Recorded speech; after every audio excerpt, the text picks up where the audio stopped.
I'm Detective Isaac Fox, otherwise known as the Fox. And this right here, this is Bobby, okay? He was abducted, ransomed, and thrown in a freaking dumpster, okay? And who knows what else happened to him. So here we got a crime, and we're going to solve it. You're now at Kevin Thompson's house, ready to give him a little interview.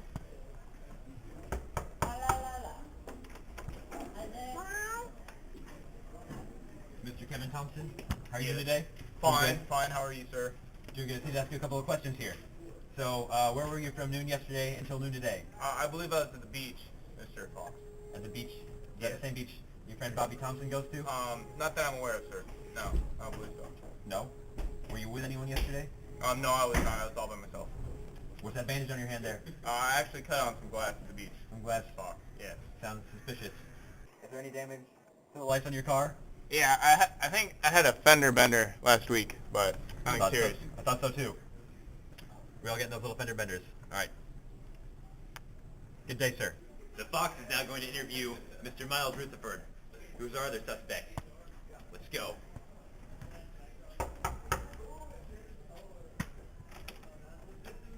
Mr. Rutherford, how are you doing today? Good. That's good. So, your friend Bobby Dalton, he's in some trouble. No. Yeah. Just need to ask a few questions. Where were you yesterday? I was sick. I was sick at home. What's on your forehead, man? How'd you cut yourself? Well, I was vomiting, and I was in the bathroom, and I think I passed out. So I think I hit my head on the toilet, and that's not very sanitary. No, it is not. Now, what's that medicine in your cabinet? It's unlabeled. A little fishy. Tylenol. Tylenol? I thought so. Any damage to your car lately? I think someone hit it with their bicycle. Like, they picked it up and hit it with their bicycle physically. Now, was that in the street last month? That was in the parking lot. The parking lot? I thought so. All right. Very good. We are now interviewing Mr. Jake Democritus. Let's go.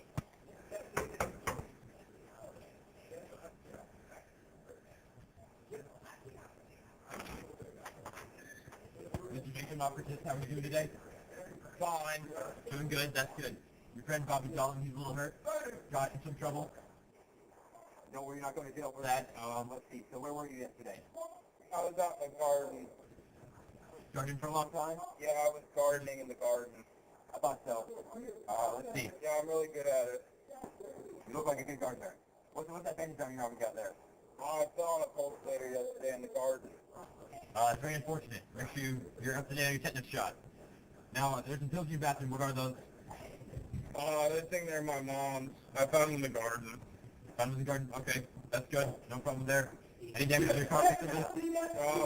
My headlight, it's all cracked in the garden. That's good.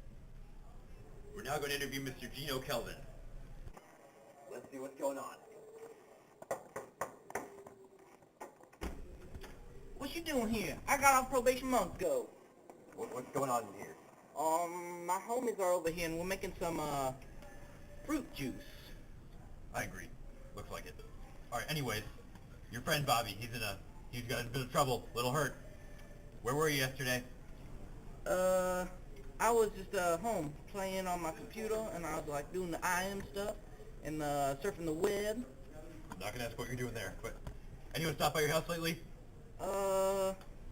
No, I don't think so. What happened to your finger then?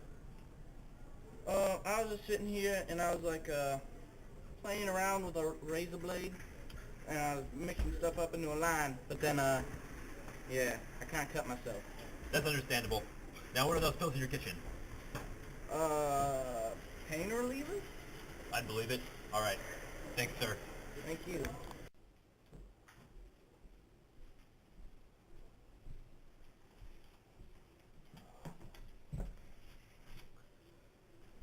So, Mr. Coney, what do we got here?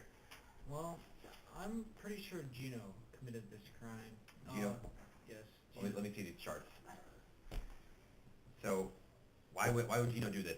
Well, I'm not exactly sure why he would do this, but the fact that he had the same marker, the same beverage, and the same white powder seems to point everything to him. So you got the same drug? Yes. You know, I use Tylenol. Does that mean I committed this crime? I don't think not so. necessarily. This is obviously Miles Rutherford. Why? His fingerprints were there. That means he was too. His DNA was there. That means he was too. And his automobile plastic, that even puts him at the scene of the crime. Not to mention, handwriting, that all matches. It's gotta be Miles. Let's go arrest him.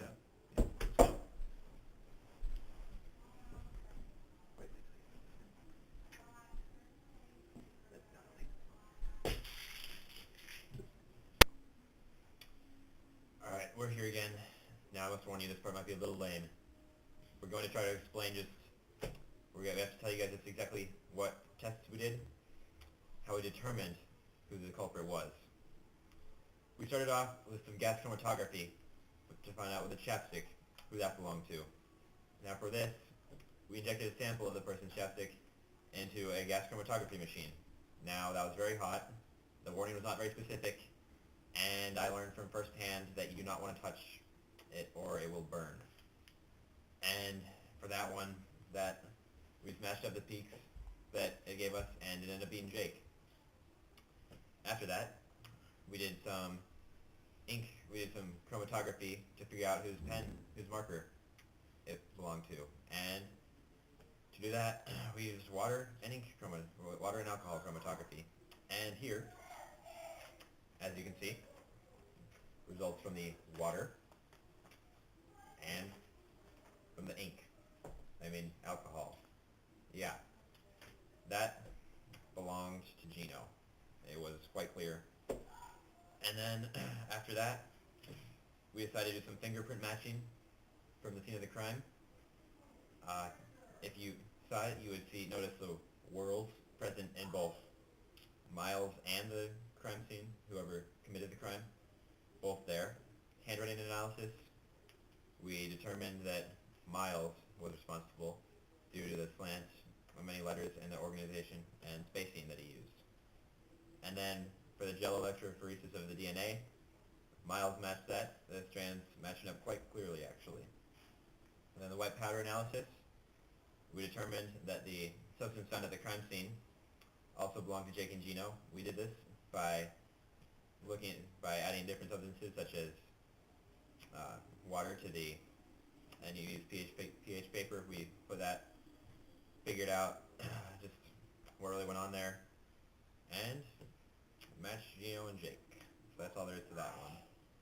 Then we had to find the density of the automobile plastic that we found at the crime scene.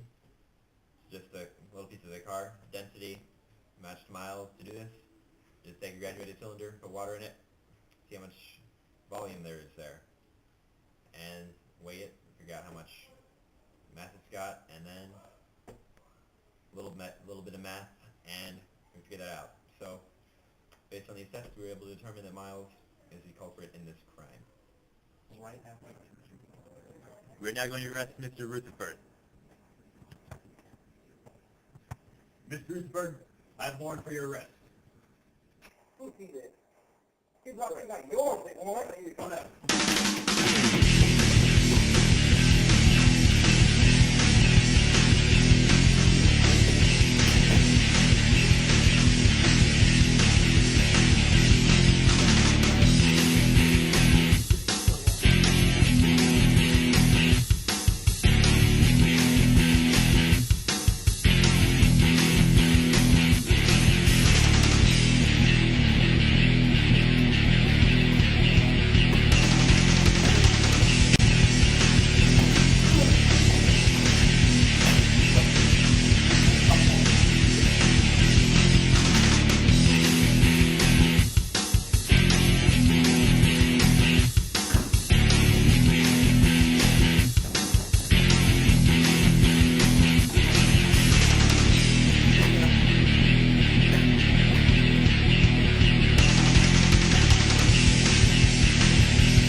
Got it, Mr. Fox. Go. Thanks for my work.